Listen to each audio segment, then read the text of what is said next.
Hello there everyone, how you doing today? I hope you're all well. Today we're starting our spooky month creepypasta recordings off with the Russian sleep experiment. There's gonna be lots of depictions of gore in this, so if you can't handle that, click off now. Now, if you enjoyed today's story, remember to like, subscribe, leave a comment down below, and hit that notification bell. Now, without further ado, let's get started, shall we? Russian researchers in the late 1940s kept 5 people awake for 15 days using an experimental gas-based stimulant. They were kept in a sealed environment to carefully monitor their oxygen intake so the gas didn't kill them, since it was toxic in high concentration. This was before closed-circuit cameras, so they had only microphones and 5-inch thick glass porthole-sized windows into the chamber to monitor them. The chamber was stocked with books and cots to sleep on, but no bedding, as well as running water, a toilet, and enough dried food to last all 5 for over a month. The test subjects were political prisoners deemed enemies of the state during World War II. Everything was fine for the first 5 days. The subjects heartily complained, having been falsely promised that they would be freed if they submitted to the test and did not sleep for 30 days. Their conversations and activities were monitored, and it was noted that they continued to talk about increasingly traumatic incidents in their past. The general tone of their conversations took a darker aspect after the 4-day mark. After 5 days, they started to complain about the circumstances and events that led them to where they were, and started to demonstrate severe paranoia. They stopped talking to each other and began alternately whispering into the microphones and one-way mirrored portholes. Oddly, they all seemed to think they could win the trust of the experimenters by turning over their comrades, all the other subjects in captivity with them. At first, the researchers suspected this was an effect of the gas itself. After 9 days, the first of them started screaming. He ran the length of the chamber repeatedly, yelling at the top of his lungs for 3 hours straight, at which point he continued attempting to scream, but was only able to produce occasional squeaks. The researchers postulated that he had physically torn his vocal cords. The most surprising thing about this behavior was how the other captives reacted to it, or rather, didn't react to it. They continued whispering into the microphones until the second of the captives started to scream.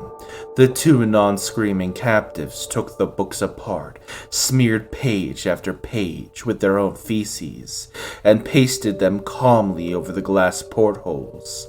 The screaming then promptly stopped. And so did the whispering into the microphones. After 3 more days passed, the researchers checked the microphones hourly to make sure they were working, since they thought it was impossible that no sound could be coming from the 5 people inside. The oxygen consumption in the chamber indicated that all 5 must still be alive. In fact, it was the amount of oxygen 5 people would consume at a very heavy level of strenuous exercise. On the morning of the 14th day, the researchers did something they said they would not do to get a reaction from the captives. They used the intercom inside the chamber, hoping to provoke any response from the people they were afraid were either dead or vegetables. They announced, "We are going to open the chamber to test the microphones. Step away from the door and lie flat on the floor, or you will be shot. Compliance will earn one of you your immediate freedom." To their surprise, they heard a calm voice respond in a single phrase. "We no longer want to be free." Debate broke out among the researchers and the military forces funding the research.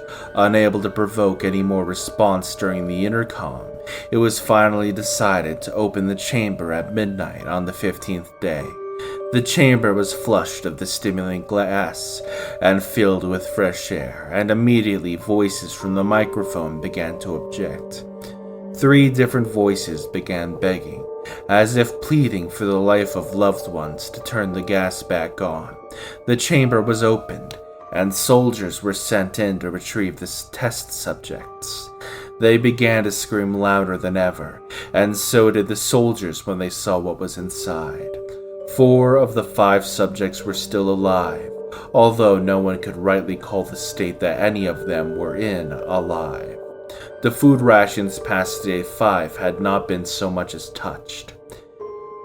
There were chunks of meat from the dead test subjects' thighs and chests stuffed into a drain in the center of the chamber, blocking it and allowing 4 inches of water to accumulate on the floor.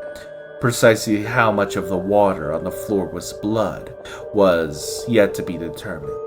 All 4 surviving test subjects also had large portions of muscle and skin torn away from their bodies. The destruction of flesh and exposed bone on their fingertips indicated that the wounds were inflicted by hand, not with teeth as the researchers initially thought. Closer examination of the position and angles of the wounds indicated that most, if not all of them, were self-inflicted. The abdominal organs below the ribcage of all 4 test subjects had been removed.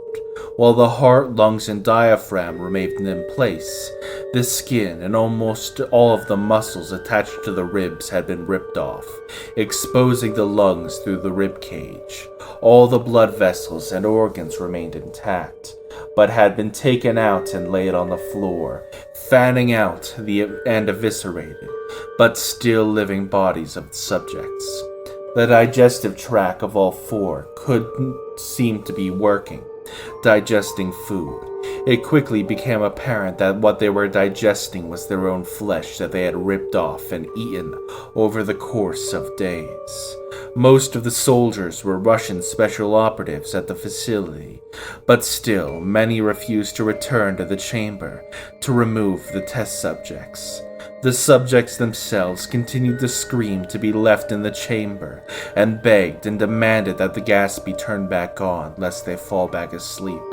To everyone's surprise, the test subjects put up a fierce fight, in process of being removed from the chamber. One of the Russian soldiers died from having his throat ripped out, and another was gravely injured, having his balls ripped off, and an artery in his leg severed by one of the subject's teeth. Another 5 of the soldiers lost their lives, if you count the ones that committed the self-unaliving in the weeks following the incident.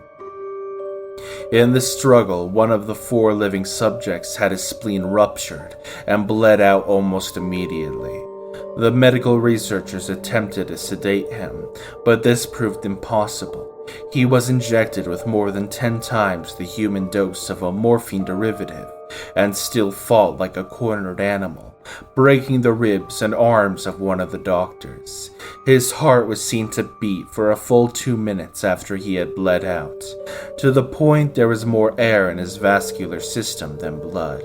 Even after it stopped, he continued to scream and flail for another 3 minutes, struggling to attack anyone in reach, and just kept repeating the word "more" over and over, weaker and weaker, until he finally fell silent. The surviving 3 test subjects were heavily restrained and moved to a medical facility, the 2 with intact vocal cords continuously begging for the gas, demanding to be kept awake. The most injured of the 3 was taken to the only surgical operating room that the facility had, in the process of preparing the subject to have his organs placed back within his body. It was found that he was immune to the sedative they had given him to prepare for the surgery. He fought furiously against his restraints when the anesthetic gas was brought out to put him under. He managed to tear most of the way through a 4-inch wide leather strap on one wrist, even through the weight of a 200-pound soldier holding that wrist. It took him only a little more anesthetic than normal to put him under, and the instant his eyelids fluttered closed, His heart stopped. In the autopsy of the test subject that died on the operating table, it was found that his blood had tripled the normal levels of oxygen. The muscles that were still attached to his skeleton were badly torn, and he had broken 9 bones in his struggle to not be subdued. Most of them were from the force his own muscles had exerted on themselves. The second survivor had been the first of the group of 5 to start screaming. His vocal cords destroyed, he was unable to beg or object to surgery, and he only reacted by shaking his head violently in disapproval when the anesthetic gas was brought near him.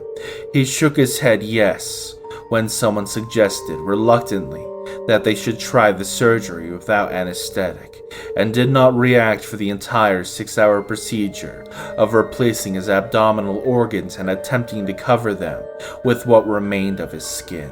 The surgeon presiding stated repeatedly that it should not be medically possible for the patient to still be alive. One terrified nurse assisting the surgery stated that she had seen the patient's mouth curl into a smile several times whenever his eyes met hers. When the surgery ended, the subject looked at the surgeon and began to wheeze loudly, attempting to talk while struggling. Assuming this must be something of drastic importance, the surgeon had a pen and pad fetched so the patient could write his message. The message was simple yet bone-chilling. Keep cutting. The other 2 test subjects were given the same surgery, both without anesthetic as well, although they had to be injected with a paralytic for the duration of the operation. The surgeon found it impossible to perform the operation while the patients laughed continuously. Once paralyzed, the subjects could only follow the attending researchers with their eyes. The paralytic cleared their system in an abnormally short period of time, and they were soon trying to escape their bonds. The moment they could speak, they were again asking for the stimulant gas. The researchers tried asking why they had injured themselves, why they had ripped out their own guts, and why they wanted to be given the gas again. Only one response was given: I must remain awake.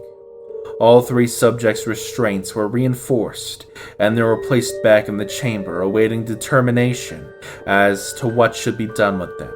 The researchers, facing the wrath of their military benefactors for having failed the stated goals of their project, considered euthanizing the surviving subjects. The commanding officer, an ex-KGB, instead saw potential and wanted to see what would happen if they were put back on the gas. The researchers strongly objected, but were overruled. In preparation for being sealed in the chamber again, the subjects were connected to an EEG monitor and had their restraints padded for long-term confinement. To everyone's surprise, all 3 stopped struggling the moment we let slip that they were going back on the gas. It was obvious that at this point all 3 were putting up a great struggle to stay awake. One of the subjects that could speak was humming loudly and continuously. The mute subject was straining his legs against the leather bonds with all his might. First left, then right, then left again for something to focus on. The remaining subject was holding his head off his pillow and blinking rapidly. Having been the first to be wired to the EEG machine, most of the researchers were monitoring his brainwaves in surprise. They were normal most of the time, but sometimes flatlined inexplicably. It looked as if he were repeatedly suffering brain death before returning to normal. As they focused on paper scrolling out of the brainwave monitor, only one nurse saw the man's eyes slip shut at the same moment his head hit the pillow. His brainwaves immediately changed to that of deep sleep, and then flatlined for the last time as his heart simultaneously stopped. The only remaining subject that could speak started screaming to be sealed in now. His brainwaves showed the same flat lines as the other one who had just died from falling asleep. The commander gave the order to seal the chamber with both subjects inside. as well as 3 researchers. One of the named 3 immediately drew his gun and shot the commander officer point blank between the eyes, and then turned his gun on the mute subject and blew his brains out as well. He pointed the gun at the remaining subject, still restrained to a bed, as the remaining members of the medical and research team fled the room. "I won't be locked in here with these things! Not with you!" he screamed at the man strapped to the table. "What are you?" he demanded. "I must know." The subject smiled. "Have you forgotten so easily?" the subject asked. "We are you. We are the madness that lurks within you all, begging to be free at every moment in your deepest animal mind. We are what you hide from in your beds every night. We are what you sedate into silence and paralysis when you go to the nocturnal haven where we cannot tread." The researcher paused, then aimed at the subject's heart and fired. The EEG flatlined as the subject weakly choked out, "So nearly free."